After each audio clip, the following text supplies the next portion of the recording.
Hi guys, my name is Brandon Pasternak and I will be talking to you guys today about police reform.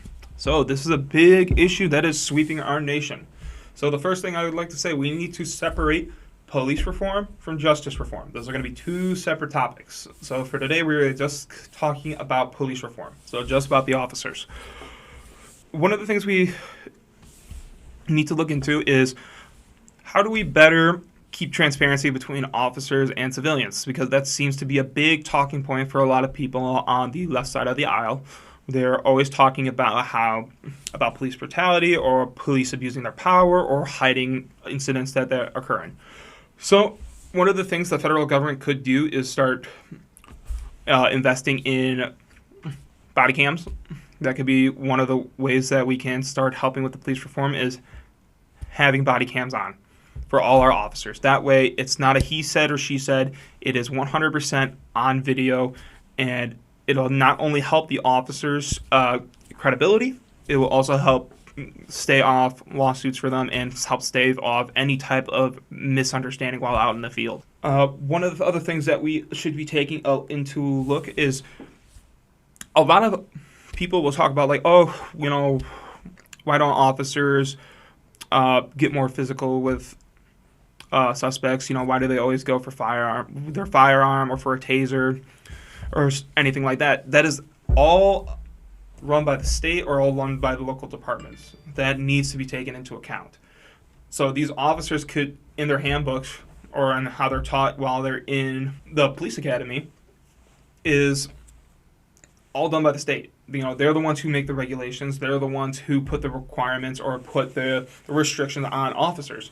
So that's one thing we can start looking at, is maybe we can start reducing some of these regulations for officers so that they can be a little more hands-on and they don't have to go automatically to the firearm. These are all talking points that we can talk about. Now, another thing that could help is public outreach. Allowing more ride-alongs so that civilians can start seeing how police operate. A lot of people's misgivings with police is because the only interactions that they have with them are getting speeding tickets or having a negative impact with them. Just having the chance to ride along with them, you would see what their lives are like through their eyes. Walk a mile in each other's shoes. You'll get to see what it is to be a cop in Chicago, or you can see how it is to be a cop in San Diego or San Francisco or New York. See what challenges that they experience every single day. Because as civilians, we haven't seen that. We only see what the news shows us, or what videos trickle out online. We don't get to see what they come into every single day. We don't get to see what they experience. And that would be a great way for civilians to finally have a chance to go through that. You could do VR trainings and simulations at colleges and high schools to show students how police would react in certain situations. They could run a simulation on an active shooter, and they would rate how those students would work as police, or they could show them situations and how quickly situations can go out of control. That's going to be a really big impact with VR technologies that are coming out. It won't give you a 100% authenticity, but it will at least give you a chance to see how those situations play out through your own actions, and that would help give you a better understanding on what they deal with. Another thing is, a lot of people have been talking about policing neighborhoods. So the police should live in the neighborhood that they police. In theory, that is a great idea. It makes total sense in theory. You're in that neighborhood, you know who runs the local grocery store, you know who runs the local, all the local restaurants, and in a perfect world, that makes perfect sense. But in reality, we're having trouble finding police officers because of all of the stuff that's been going on. So it's not really feasible to have all the officers live there. And on top of that, some neighborhoods that they would be patrolling are very dangerous neighborhoods to be a police officer in. So their families wouldn't be safe to live in those certain neighborhoods. And that's a different topic altogether in terms of safety for those neighborhoods. And that's something that would be a different discussion in how we should be fixing those neighborhoods so that won't be a reason in the future. Another thing is when we talk about defunding the police, I don't think people really realize what that means. I mean, automatically, people think, okay, that's just going to mean less officers on the street. Well, that's true, but that also doesn't show you about everything that's happening behind the scenes. I mean, that's going to be less lab techs. That's going to be less detectives. And so that's going to mean less people in internal investigations. Internal investigations, I mean, we should be looking to fund more internal investigations. I mean, IA should be something that even progressives should be on board of funding more, because that would mean more transparency. That would be more investigations into officers, and that would be a better sense of what they're dealing with.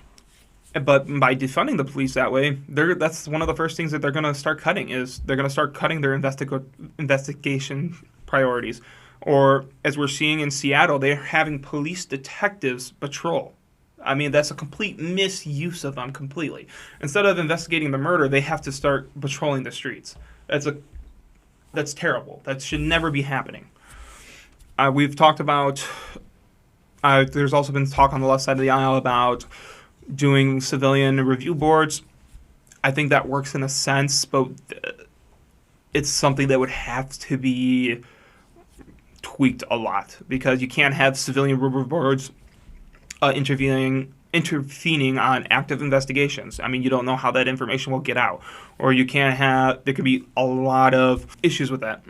So I would definitely be interested in seeing ideas brought up in terms of civilian review board. I don't know what type of position or how they'd be applicable in working, but it's definitely an interesting conversation.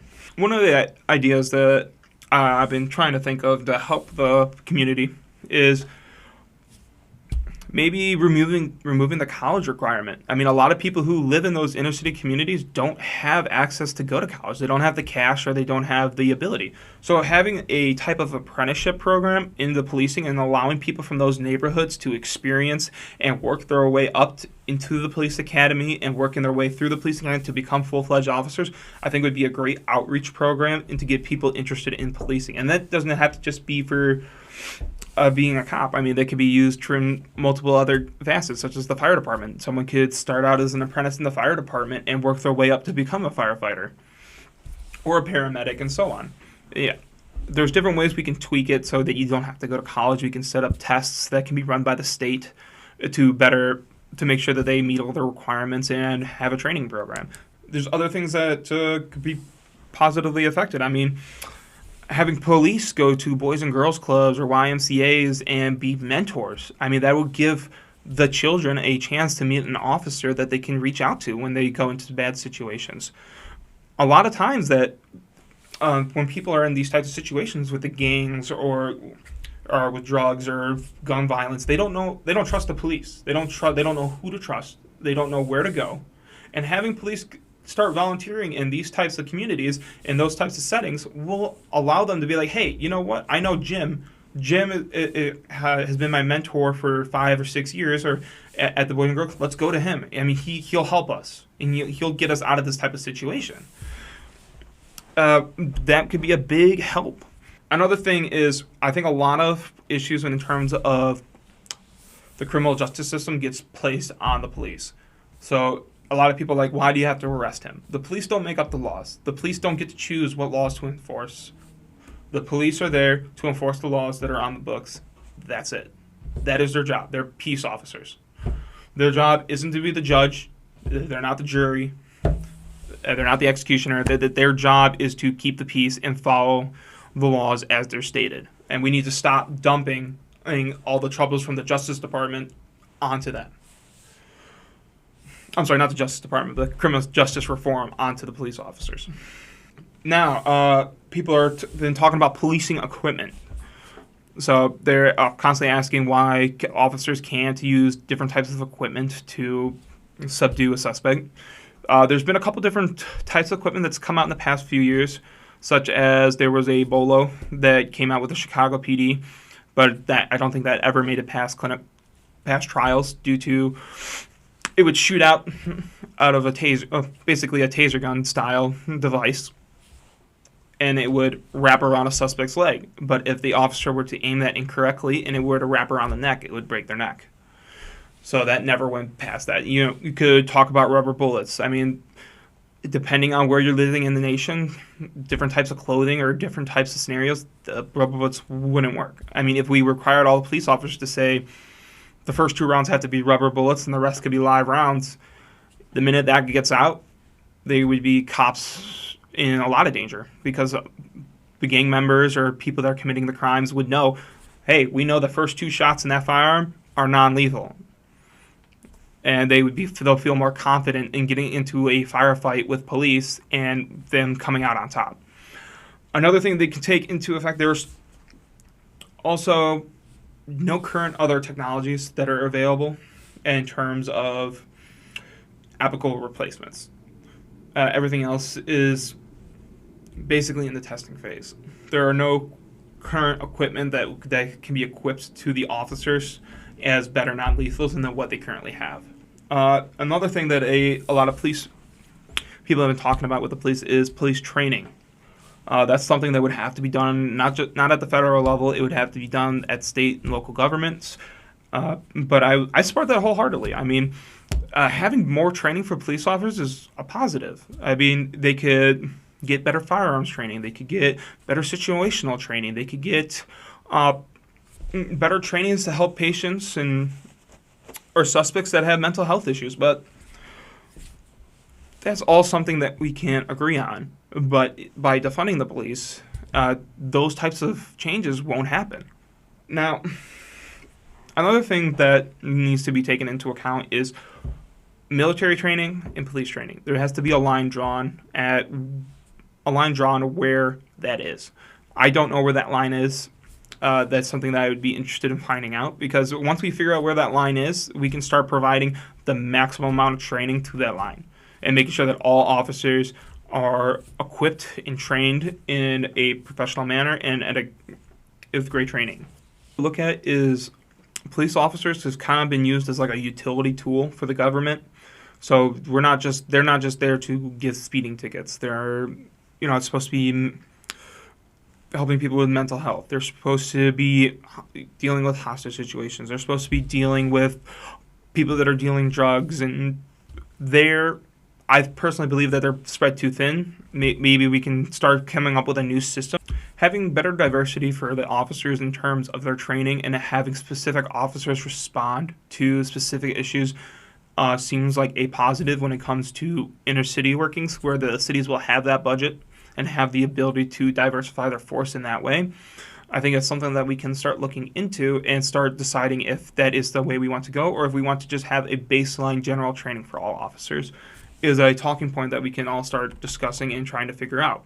The one thing I would like to say about police reform is not one person has all the answers. This is something that I believe police would have great insight. The police would have great insight. I mean, ex-military officers would have great insight in this. I personally don't believe I'm the right person to make all the decisions on that. I think it's up to all Americans to come together and start having these discussions and start talking about all the different issues and start talking about all the little facets that need to be changed. And then once we have that generalization of what we want policing to become, then we can start talking about where the funding should be going. Then we can start talking about what should be getting done. Not just automatically saying we want to defund and put this money somewhere else when we have no idea how that's going to affect not just our cities, but it's going to affect our outerlying suburbs also. So it's always important to just not rely on one person to come up with all the answers, and just to have great discourse and to figure out what is the best solution for this issue. Thank you very much.